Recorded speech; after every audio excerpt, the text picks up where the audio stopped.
Hey guys, and welcome to yet another epic Total War Warhammer Clash. I'm a Rubber Duck of War, but today we're going to be taking on, or looking at the fight between the mighty Logic_EU on the left-hand side with his favourite Dowie up against an OG, a legend of the Warhammer scene, Mr. Ben the Barman. Fun fact of the day, the tournament I'm hosting today, Death Before Dishonor, the first ever one was actually won by Ben himself, so certainly a rather scary adversary for the Dwarfs today. Now, we've seen a lot of dwarf action on the channel recently. We're about to see some glorious more action, so let's delve into this build. In the front line, we do have two units of miners, one of which is the Ekrand Miners, the Regiment of Renown here. Certainly going to be able to bring a decent amount of damage early on, burst damage with those blasting charges onto the Marauder front line, which is notoriously low armored and a bit squishy.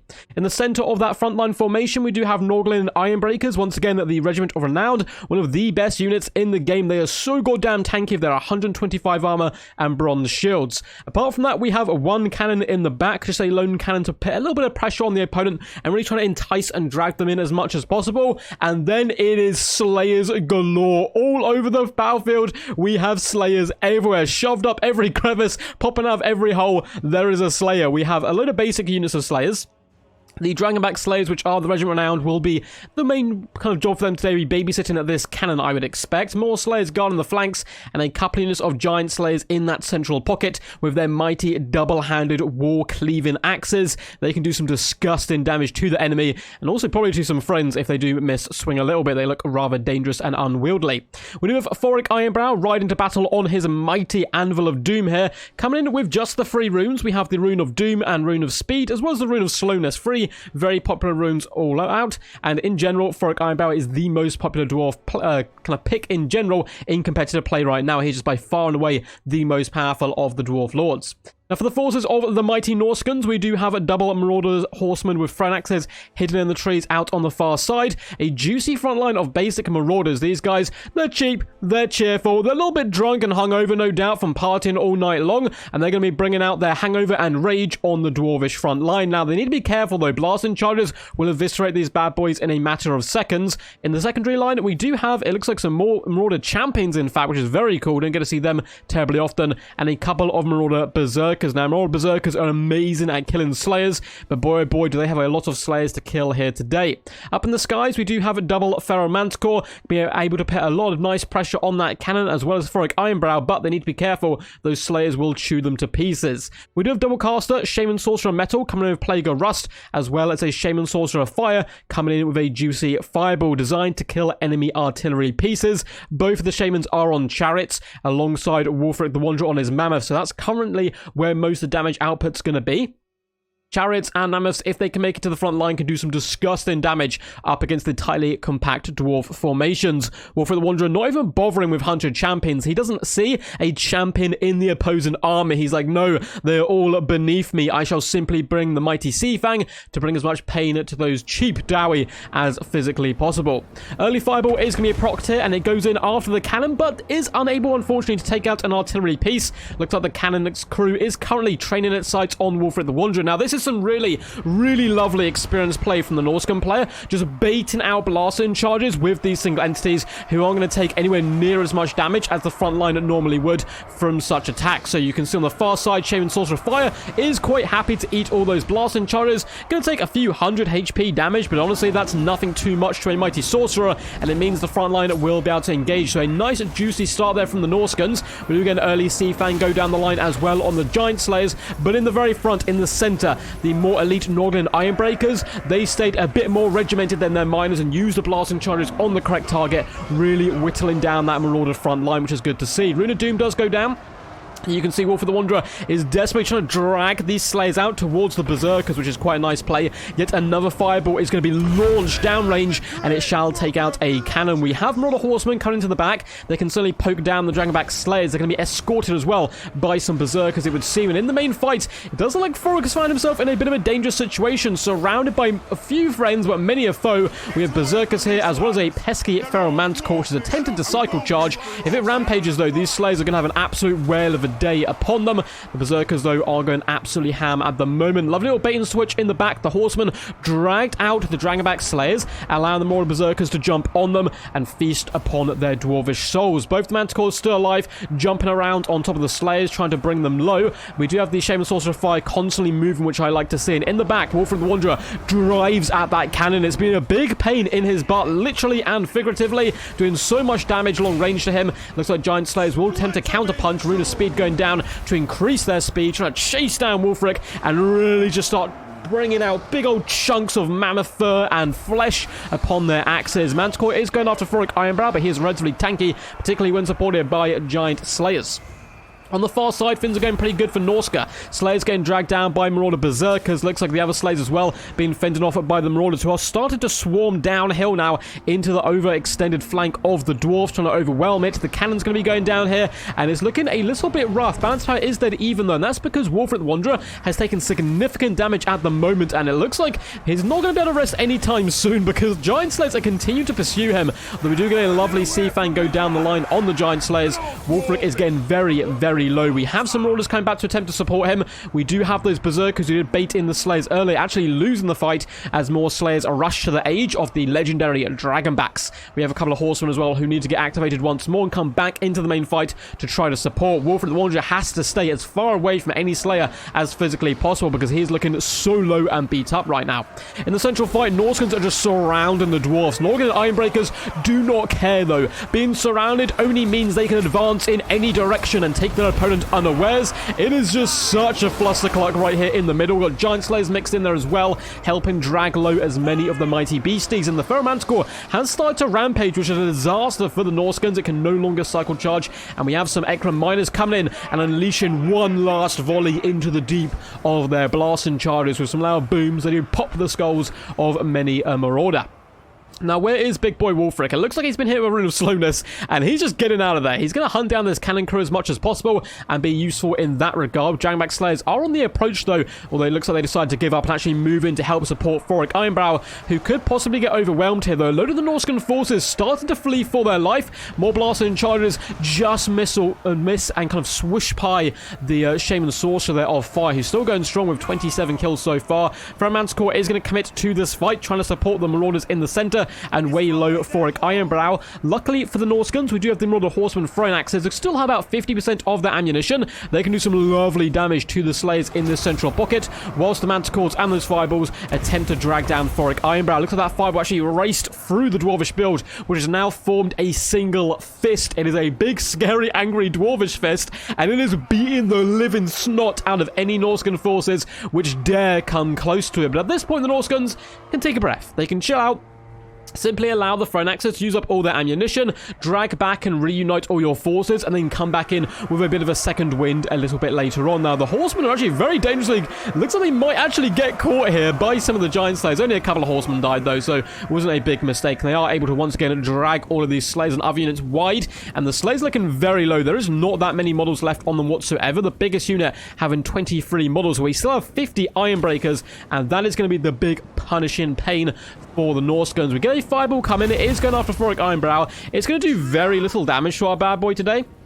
He's coming in with, I believe, 40% magic resistance, which is very, very scary. It might be worth actually shooting down the Ironbreakers instead, but likewise, you have to kill Thoric somehow, so it's not the worst idea in the world. And do remember, we still have Wolfric the Wanderer on the battlefield, of course, can still come in and cause an absolute havoc and bedlam. Marauders and Berserkers have re-energized themselves and charge into the deep once more. We're going to get a big, juicy Sea Fang come down the line. Shaman Sorcerer has engaged, and oh my god, that is a disgusting cast by Wolfric, who is up to 108 kills after that. Manticores swoop in, and the Dwarvish forces are starting to break en route in every single direction. Thoric Ironbrow, the only healthy unit left in here. We still have Giant Slayers, though, and they will fight to the bitter end, and it looks like the Norscan forces once again are starting to crumble and break. Ferromanticore shatters, in fact, so do some of the Berserkers. Luckily, we have this Manticore, who has a solid 1,500 HP. Wolfric the Wanderer, 1.7 on him, but he is looking a little bit wavery. The horsemen continue to launch axes. Looks like they're actually aiming after the Ironbreakers here, trying to ensnare them, as well as a Manticore summon in the back, followed up by a fireball, hitting Thoric Ironbrow. Look at the Slayers go. They're desperately trying to defend their Liege Lord. It looks like they are able to rampage the Pharaoh Manticore here, which is massive, but in comes Wolf of the Wanderer, and he slaps hard, particularly on his Mammoth here. It looks like the Manticore goes down, but the Slayers, there's so little of them. It looks like we've got quite a few units here, but they're all like 1 to 2 units. Wolfric gets clobbered by a Rune of Slowness, meaning he's unfortunately going to have to commit to this fight, or a unit of horsemen's going to have to come into combat and allow him to flee through them. Looks like he turns 2 engages. There's a fireball to follow it up. He does stomp on quite a few more of the Slayers, but Wolf of the Wanderer is running to try to save his own hide. Horsemen intercept, though. They're going to be easily able to overwhelm the triple giant Slayers here and start to surround Thoric Ironbrow. Dwarves having a bit of a resurgence of their own in the back here, but the Shaman Sorcerer of Fire on his chariot can easily run down these beat up and very tired and wary Dowie forces, slamming in, smushing their face into the dirt, and his horses trample over their corpses as he laughs manically. The Norglen Ironbreakers do come back for a brief moment before shattering, and it looks like it is 2 giant Slayers and Thoric Ironbrow versus the world. Balance power slightly Norscan favored, and Wolf of the Wanderer coming back could be huge, but he breaks once again. That is a disaster here. He still has 700 HP, and with the fact there's no more Slayer pressure here, he's got a good chance of really walloping Thoric Ironbrow quite hard here. This could be quite problematic. Shaman Sorcerer does launch a fireball. Of course, he's going to miscast when in the presence of the mighty Thoric. He's attempting to cycle charge, but the mighty Dwarf Rune Lord cares very little and just starts slapping back at the chariot. It might be enough there to break the Shaman Sorcerer for good, as he does start to rout and run away. Likewise, Wolfric, still 700 HP, could come back and really give Thoric Ironbrow a fight for his money, but the balance power is dead, even despite there being just 1 dwarf left standing. We have 17 Berserkers on the way back. The Royal Horsemen are continuing to scrap and fight where possible. I do hear, I think, a Rune of Doom go down. We do indeed have Thoric Ironbrow now causing fear, which is awesome. He gives an even bigger negative to the enemy leadership, and he is just swimming in a tide of filthy marauders, and every swing of his mighty hammer not only creates genius on his anvil, it also crushes the skulls of his enemies. We see a lot of horsemen starting to break and go down here. It looks like Wolf of the Wanderer, -3 leadership. I don't think he's going to be coming back here. Thoric Ironbrow barely clinging on at 2 life, though. His leadership starting to waver and get a little bit low as the Berserkers get in here and start hacking at his royal bodyguard, holding his mighty rune chair up in the sky. Unfortunately, though, for the Norscans, the Berserkers do break. The Horsemen, of course, will still be getting at this glorious, not Berserk trait, I believe it's called Rage on them. The little rage mechanic, giving them physical resistance as well as improving the majority of their stats. They're trying to swoop in with some cycle charge, and we are about to see, I believe, a Rune of Slowness go down on the Horseman just to ensure that the cycle charging is limited to that 1 unit. Thoric, once again, with a massive crack like a whip of lightning coming in, smiting many a horseman who start to run and rout. The last unit of horsemen barely clinging on. Thoric Ironbrow has not taken that many hits, though, in a considerable time. 1,483 HP is all he needs to do the deeds that the dwarfs demand of him, and that is to slay barbarians today. The Royal Horsemen, I just don't see them having any chance there. Balance power is swooping very close to army losses. There's no more Norscans coming back. The Horsemen do stand alone, and likewise does the mighty Rune Lord, but he is not alone because he has the hearts of the Dowie people on side, and that will carry him to victory today. Very well played to both players. The mighty Ben the Barman of QSA and Logic of DBD. Really awesome game between the 2 champs here. An absolute nail-biting game there. That is so close towards the end. That was certainly some wild stuff, and I hope you guys enjoyed it as well. There was so many standouts for both sides. Wolfric, if he could have returned, maybe would have swung the tide as well, and he got an impressive 1,700 value, 122 kills, but it was not quite enough. And I must admit, every time I see these glorious Ironbreakers in action and that they rally with 9 troops left and kind of run to the king, it's always so freaking badass. Hope you guys enjoyed this one. I'll delve into the kills, damage dealt, damage value, all that good stuff in just a second. But if you guys enjoyed this video, make sure to leave a big fat juicy thumbs up, subscribe to the channel as well for more content into the future, and comment down below what you thought of the battle. All 3 of these things really help out the channel massively. There's a bucket ton of links in the description to my Discord, my Twitch, my Patreon. Discord is where you submit replays just like Logic did today. to try to get them kind of up and cast on the channel. Feel free to send in glorious victories, interesting builds, or valiant last stand defeats. So let's delve in now to the armies. The Ironbreakers, 100 kills, 1,597 damage value, over 15k damage dealt. So good up against the Norscans due to the fact they can fight off an infinite amount of infantry, and they have that lovely blast and charge damage. The cannon, 450 value, isn't the craziest, but it was all dropped onto Wulfric, and it really forced the Norscans to overcommit multiple times into that back line, particularly with Wulfric, where he then got surrounded by giant slayers and started to get dragged down. Borg Ironbrow, 68 kills, 1,440 value. Much like Sigvald, it's not that uncommon to see him as the last unit standing for an army, and quite often winning it as well. The Minus Blast and Charges, 250, 535 damage value for them. Really experienced play by Ben the Barn to bait out those Blast and Charges onto the chariot, single entities, rather than on his front line, allowing the front line to get in there and actually beat back the Miners, kind of mitigating their defense or their value quite considerably in this battle. As for the Slayers, 40, 55, 79, 87, and 58 kills, 930, 590, 1,400, 600, and 560 value. So a real mixed bag. A lot of them kind of got dragged apart, and then Marauders and Berserkers would jump on them. But the Berserkers themselves still going to lose a lot of models to Slayers, despite Slayers being predominantly anti-large here. Giant Slayers, 81 kills, 1,841 value. The other unit, 1,000 value, and 68 kills. Really did stand above the rest of the Slayers for me today.